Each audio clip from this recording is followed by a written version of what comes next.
Now let me see if I can get the other side to look the same. Do you have a favorite side to work on? Or either side? Not anymore. It used to be my right side, but not anymore. Most important. Right there, left. One of the most important things is to make sure that you can get perpendicular to your model. So I apologize for this, but that's essential.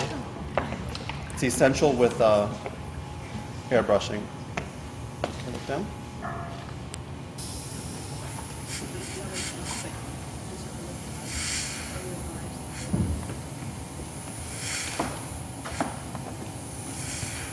So open them. So I did 3 passes as before. Look up again. Look down.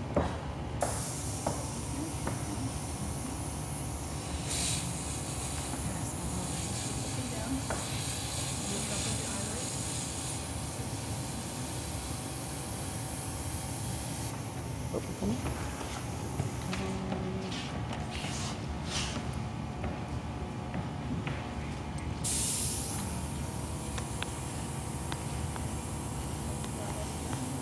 Create a little definition under the eye. And this time I want to keep it really soft. I'm actually going to move to a soft, what do I want to do here?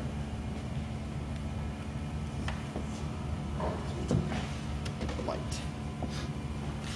Turn this around. Look up for me.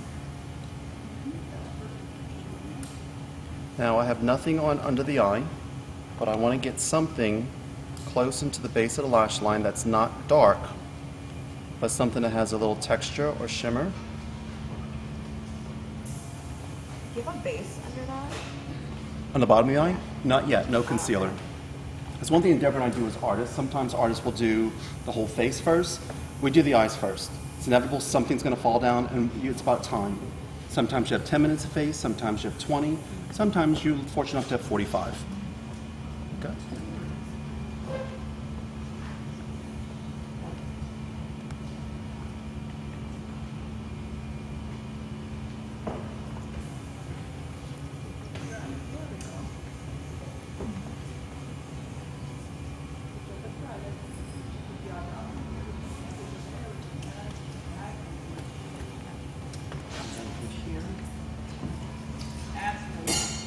Go into this and do a rust. Okay.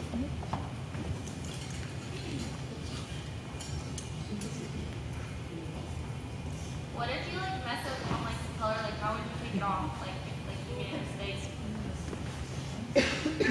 Like say you you're airbrushing and you accidentally put it a little too far. Like how would you take it off? You can wipe. You can go ahead and soften and diffuse. That's why you want to always build your colors. Go lighter first and then darker.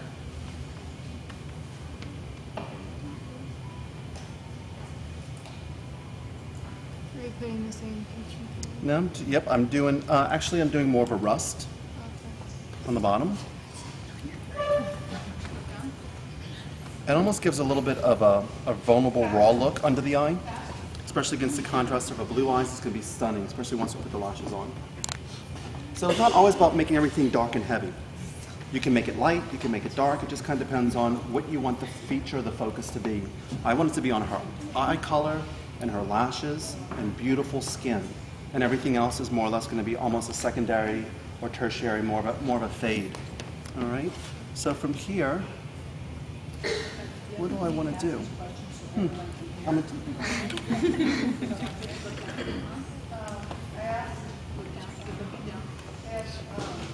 how fast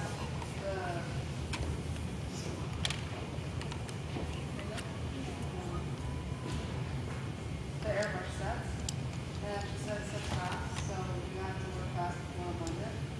And when I asked her, Well, no, you're not going to blend. You're not going to blend the. You're not going to blend the airbrush. You're not going to blend that. That's.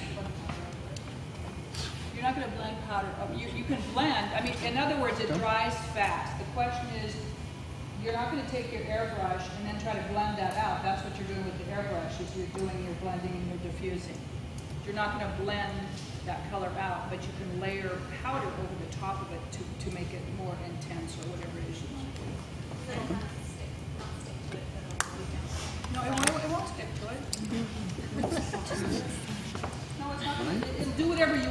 do. It's like What was you're, the it's last like, step just that think you of the did? airbrush as like another tool, like another brush. Does that make sense? So the question, what was the last thing I just did? I needed more texture. I wanted this to look beautiful, but I also want there to be some texture. So when there's movement with the head, that it captures the light. Chin up, look down, just do kind of a slow 360. The brown color. So I found used a first product that's was almost the like a powder form of, I don't want to call it glitter because it's not. It's a more sophisticated form of a glitter. Just in a second to catch some light. to create Thank light. you. And then I went back in Look with down. a cranberry color over the top of the brown, but not up over the brown, to create more depth. So her lashes are too long, so I'm just going to trim them down. Teasing. I was to cry. I was like, they're really not that long. I'm just curling her lashes. Look down. This is a little curler called Prio. Google it. If you can find it, buy it. The company, unfortunately, has gone out, but it curls about 3 or 4 lashes at a time. Deborah and I love this. We use both. We use a traditional lash curler, and we use this. There's a time and place for everything. This gives me control. P-R-E-O. I found it. You Googled it and found it? Okay, good. Look down this corner.